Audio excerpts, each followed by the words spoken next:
Have you ever wondered if the Bible has anything to say about wealth? Money has always been a controversial and often misunderstood topic. Some say that wealth is a sign of divine blessing, while others believe that the love of money is the root of all evil. But after all, what does the Bible really say about being rich? Can biblical teachings guide us on how to handle our finances today? Come discover how the sacred scriptures address the issue of money and how we can apply these principles in our modern lives. Let's explore some of the most impactful teachings from the scriptures. Jesus, for example, spoke a lot about money and how it can affect our spiritual lives. He emphasized that money can become an idol, something that takes the place of God in our lives.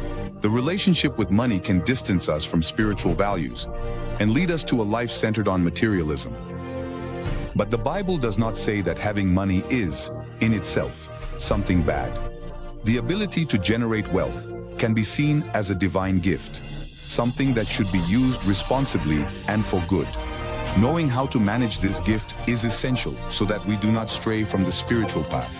One of the most well-known parables talks about a master who entrusts his servants with different amounts of money for leaving for a long journey.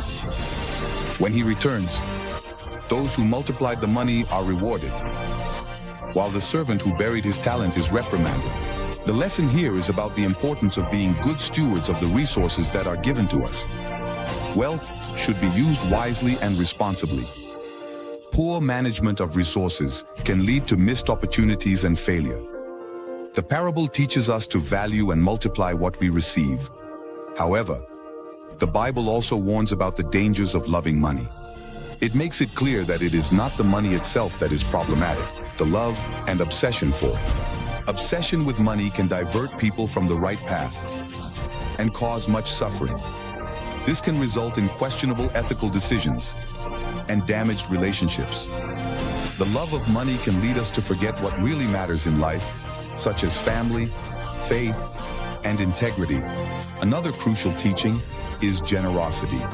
The Bible encourages us to be generous, to share our blessings with those in need. This not only helps others, but also brings prosperity to ourselves. Generosity is seen as a virtue that brings us closer to God and strengthens our community.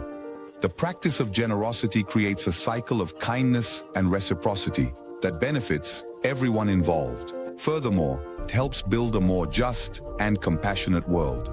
The issue of justice is also recurring. We are urged to seek justice, end oppression, and fight for the rights